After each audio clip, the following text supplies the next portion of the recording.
Hello friend, today we shall discuss on the topic of verb. As you can see, I have already written on the blackboard. Verb means क्रिया. अब इसको चलिए आगे हम लोग definition के माध्यम से समझने का प्रयास करेंगे. वर्ब किसे कहते हैं? A verb is a word which shows an action, state और पोसेशन. कहने का मतलब है एक क्रिया शब्द है जो किसी कार्य को करने, स्टेट मीन्स दशा और पोसेशन मीन्स स्वामित्व को दर्शाता है. फिर नेक्स्ट हम लोग आगे देखते हैं. Look at this sentence. चलिए हम लोग इस सेंटेंस को देखते हैं और उस सेंटेंस के माध्यम से वर्ब को डिटेल में समझने का प्रयास करेंगे. जैसा कि पहला सेंटेंस है गोपी प्लेज. गोपी खेलता है. तो यहाँ पर खेलना क्या है? एक्शन वर्ड है. गोपी खेलता है तो यहाँ पर खेलना क्या है? एक्शन वर्ड है. तो यहाँ पर ये किस चीज़ को दर्शा रहा है? ये वर्ब को दर्शा रहा है. फिर नेक्स्ट है Mohan it's a mango. Mohan एक आम खाता है. तो यहाँ पर क्रिया क्या है? खाना. क्रिया है. क्रिया खाना क्या है? एक एक्शन वर्ड है. तो ये खाने की दशा को दर्शा रहा है. तो यहाँ पर ईट क्या है? इट्स वर्ब है. फिर थर्ड पॉइंट है Sita sings a song. Sita एक गाना गाती है. तो यहाँ पर क्रिया क्या है? गाना जो है वो एक्शन वर्ड है.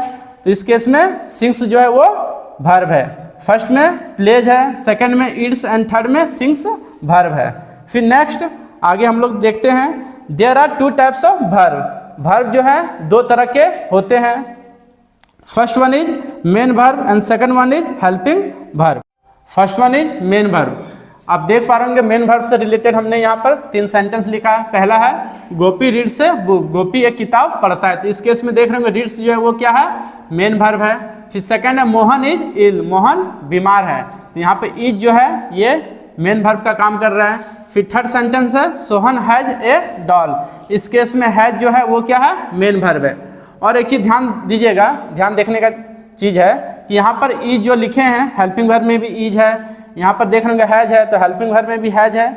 तो यहाँ पर देखने का चीज़ है कि ईज जो है यहाँ पर मेन वर्ब के रूप में काम कर रहा है. एक बात हमेशा ध्यान रखना है हम लोगों को कि जब भी हेल्पिंग वर्ब अगर मेन वर्ब के रूप में कब काम करता है? जब इसके अतिरिक्त अगर कोई अन्य वर्ब नहीं रहता सेंटेंस में तो हम लोग हेल्पिंग वर्ब को ही क्या करते हैं? मेन वर्ब मान लेते हैं. जैसे यहाँ पर देख पा रहे हैं यहाँ पर ईज है, इसके अतिरिक्त कोई यहाँ पर वर्ब नहीं. जैसे रीड, प्ले, रन, ईट, ये सब वर्ब कोई भी नहीं है. तो इस केस में हम लोग क्या करेंगे? ईज को ही मेन वर्ब माना जाएगा. उसका नेक्स्ट देख रहे होंगे यहाँ पर भी क्या है? इस केस में भी देख रहे होंगे यहाँ पर हैज जो है ये क्या है? हेल्पिंग वर्ब है. लेकिन यहाँ पर ये मेन वर्ब के रूप में काम कर रहा है. इसलिए क्योंकि इसके अतिरिक्त और कोई अन्य वर्ब सेंटेंस में नहीं यूज किया गया, इसलिए यहाँ पर हैज जो है ये किसके रूप में काम कर रहा है? मेन वर्ब के रूप में काम कर रहा है. फिर नेक्स्ट है helping verb. Helping verb means क्या होता है? सहायक क्रिया. और मेन वर्ब मीन्स क्या होता है? मुख्य क्रिया. तो यहाँ पर हेल्पिंग वर्ब देख रहे होंगे यहाँ पर सहायक क्रिया क्या क्या है? Is, am, are, can, could, may, might, shall, should, has, have, was, were, will, would, has, have और इटीसी. यहाँ पर देख पा रहे हैं ये सारा जो हमने लिखा है ये क्या है? हेल्पिंग वर्ब है. इसको चलिए हम लोग सेंटेंस के माध्यम से समझ लेते हैं. जैसा पहले एक सेंटेंस लिखते हैं Sohan is playing. Sohan is playing. इस केस में देख रहे होंगे इज क्या है? हेल्पिंग वर्ब है. और यहाँ पर इसके अतिरिक्त एक और वर्ब है प्लेइंग. तो ये क्या है? ये मेन वर्ब है. और इज क्या है? हेल्पिंग वर्ब है. फिर एक सेंटेंस लेते हैं Rita is singing a song. इस केस में भी देख पा रहे होंगे इज जो है वो हेल्पिंग वर्ब का काम कर रहा है और सिंगिंग जो है यहाँ पर क्या है? मेन वर्ब का काम कर रहा है.